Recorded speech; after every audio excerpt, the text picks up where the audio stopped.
Hello and welcome back to Duca's Copy TV. Now, every week here in the studio we try and bring you at least one unique interview in collaboration with the financial newspaper Agefi. Earlier today, financial journalist Nicolette de Joncaire caught up with the chief economist at East Capital, Markus Svedberg. The Russian economy defies prediction, and Mr. Putin has pledged to lift Russia into the world's top 5 economies by 2015. It is time for overdue reforms, but with an odd mixture of old and new guard, Vladimir Putin's government is sending mixed signals. Markus Svedberg, chief economist at East Capital, is here with us to take a closer look on the lineup of the key ministers and advisors in the Kremlin. Markus, hello and welcome. Thank you. The Russian economy is very strong, and with no electoral promises, this is the best time for reforms. So what do you think of Mr. Putin's new government? Yes, first of all, I think you're absolutely right. The economy is very strong, and this is, ideally when you should pursue difficult reforms, because you have, 4, 5, 6 years until the next election.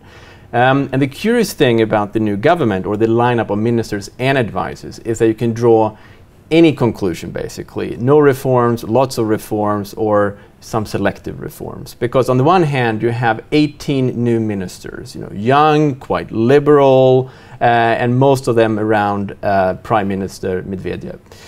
On the other hand, you're having some of the key ministers, the old-timers, the heavyweights are still around, and many of the former ministers just moved from the prime ministry to the presidential administration to be advisors to Putin. So depending a little bit where you put your focus, then you can draw conclusions whether or not they will actually do these reforms or not do these reforms. I actually think that it will be a selective reform agenda. We shouldn't expect reforms throughout the Russian economy, the Russian society, but I think we can expect some targeted reforms, especially focusing on the economy. Well, with virtually no change in the defense, security and foreign affairs ministers, you wouldn't expect very much changes in this area. That is correct. We see some of the old-time ministers, which are also sitting on some of the most powerful administrations, haven't changed or have just moved from one position to another. So no, I don't expect anything there. These are some of the most conservative areas, the most old-style Russian politics. We can also see this in some of the communication, which is important to Putin, which is important to big part of the Russian electorate, to keeping Russia's, grand ambitions globally and in global institutions and so on, not being a counterweight to the US and so on and so forth. So I don't expect much change in the rhetoric, and I don't expect much change in actual policies either. Now, the Russian economy is better than ever, with 4.9% growth and declining inflation. What more can be changed? What are the new ministers going to target? There is a challenge here, because in the short term the economy looks very good, and growth has been staying quite high, around 5%. Inflation is actually at an all-time low in Russia, under 4%. Even if it will come up a little bit, it's still very low with Russian standards. And this is in a situation when oil prices are very high, which normally inflates the economy. So in the short term, I think they're fine, especially as long as oil prices stay high. You have a very strong boom in the domestic economy, but there are some structural challenges. They are too dependent on high oil prices for the budget, for instance. They require this year an oil price of $115 per barrel to balance the budget.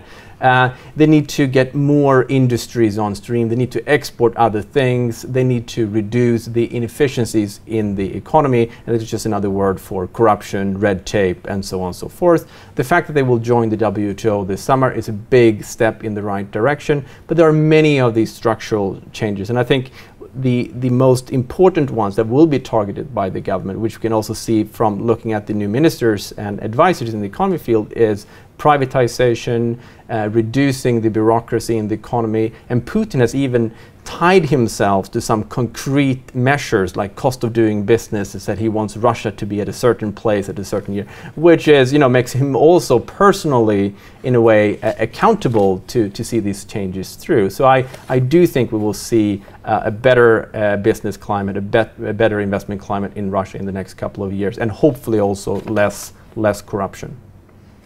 Okay. Now, the situation is quite ambiguous around the energy policy. Yes, it is. And also, again, if you go back and looking at the changes in the administration, I think the conclusion you can make is that there will be changes. Exactly what these changes will be is difficult. And on personnel change or job rotations, one of the more conservative figures, Prime Minister Igor Sechin, was actually removed from his position. He did not end up as an advisor to Putin, which was expected, but rather he became the CEO of Rosneft, from a position from where he can probably influence the industry a lot, but he doesn't hold formal office. He was replaced by Dvorkovich as deputy prime minister, which is probably the most liberal, one of the younger liberal faces in the government. And of course, he has a completely different agenda when it comes to energy policy. And the new Minister of Energy is actually a former deputy minister in the finance ministry, which signals something that they want to do something with taxation, with privatization, maybe restructuring the sector, but exactly how it will play out is difficult. But I dare to say this will be one of the most contentious areas in the administration. Marcus, thank you very much for being with us today and shedding some light on the situation in Russia. Thank you very much. It was a pleasure. Well, some interesting points there from both Nicolette and Marcus about Russia and its economy. That's all we've got time for at the moment. Join us tomorrow, though, where we'll have John Plassard in the studio talking about the latest ISAG meeting. Until then, though, goodbye.